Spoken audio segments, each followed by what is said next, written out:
When Jeremy tested the P1, he took it to the Spa racetrack in Belgium.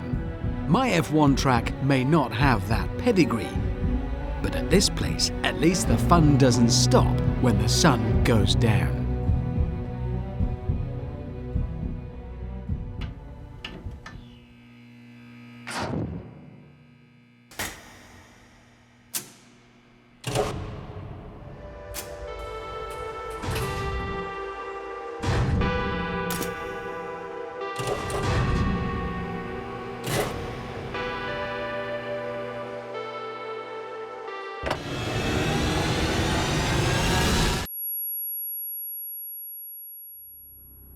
The Abu Dhabi circuit is also famed for having a 1.2 kilometre straight, one of the longest anywhere.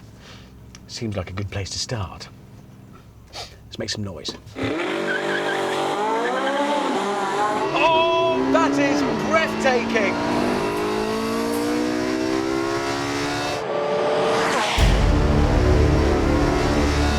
Oh, 9,000 RPM!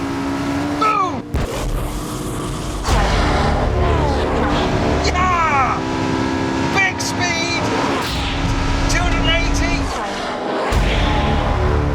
braking. Oh, that is acceleration unlike anything else. I know Jeremy's head was blown off by the speed of that P1, but I absolutely cannot believe it felt any faster than this. It can't have done. Like the McLaren, the 918 has a joint strike force of petrol engine and electric motors working together. It's that electric power that gives it so much punch off the line. I have 500 foot-pound of torque at 800 RPM. 800! A 458 doesn't have 500 torques at any RPM. It just wakes up. It's like a sprinter falling out of bed and going straight into a world record, while all the others are still eating cornflakes and thinking about having a poo. The petrol engine, which sounds ungodly through those top-mounted exhausts, is a 612 horsepower, 4.6 litre V8.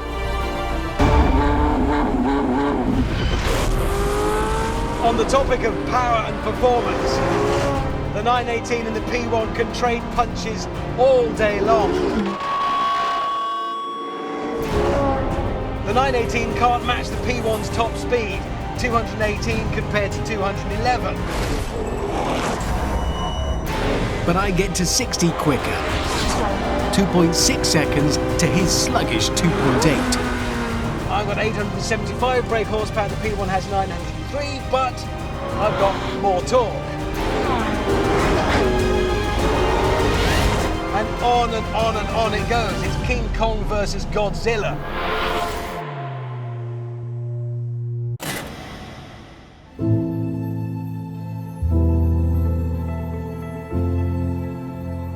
There are some areas, though, where the 918 definitely has the P1 on the ropes.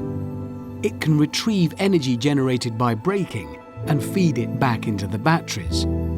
The roof lifts out so you can enjoy some open-top cruising. And inside, you get some actual creature comforts like electric seats and an 11-speaker sound system. You don't get either of those on a P1. I'm not one to gloat, but hello, glove box, yeah, and then this centre console from where I can control the top screen, that does many things up there. And then over 800 functions can be controlled from the touch-sensitive screen down here. Maybe I can go online and order Jeremy a set of spanners to adjust the seat on his P1. Look up old-fashioned for me. In addition to the wealth of onboard amusements, the 918 also has many driving modes. Right now I'm in fully electric mode. And I can whisper around like this for 18 miles compared to the P1's 7. But if I go down here I can select hybrid,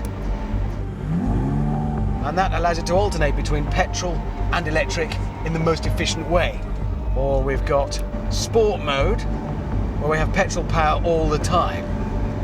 But, you know, I'm here on this racetrack, so let's go one further. Put it in race mode.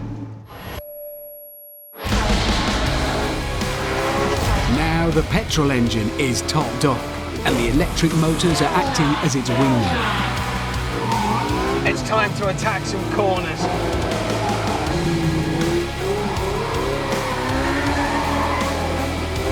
Hells bells! That grip!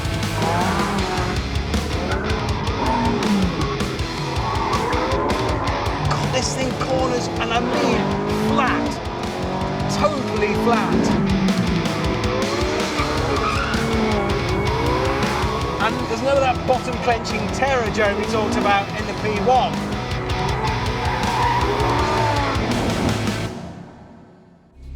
Partly that's because where the P1 is rear drive only, the 918 has four-wheel drive and four-wheel steering.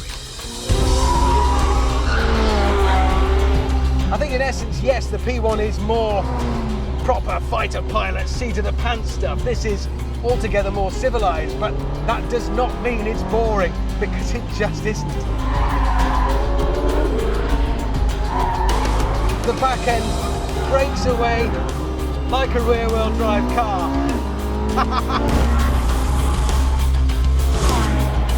What a thing!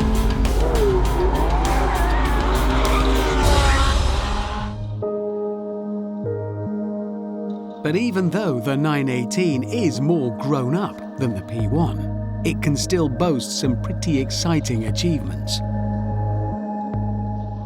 The fact is, this car has lapped the Nürburgring in 6 minutes 57 seconds. That's faster than any other road-legal production car. To put it into context, a hardcore Lexus LFA did it in 7 minutes 14 seconds. The mighty Nissan GT-R was almost half a minute slower. As for the P1, well, McLaren are saying it has gone round in under 7 minutes. But they're not saying an actual time. I don't know, maybe they lost the piece of paper it was written on, or something.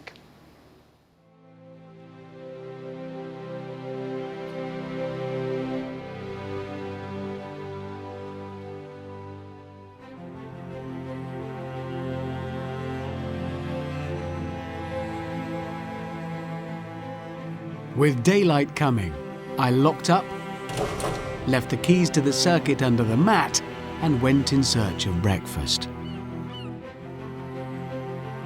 Full of awe for this incredible machine. Here I am with 875 bhp, a 4.6-litre V8 that sounds like that. And yet the CO2 emissions are lower than a Toyota Prius, and certainly much lower than a P1. I don't know, this is just all round a more impressive achievement. It's more of its time. To put it another way, McLaren have used hybrid technology to liven up a supercar today. Porsche have used hybrid technology to save the supercar for tomorrow. This is an important car.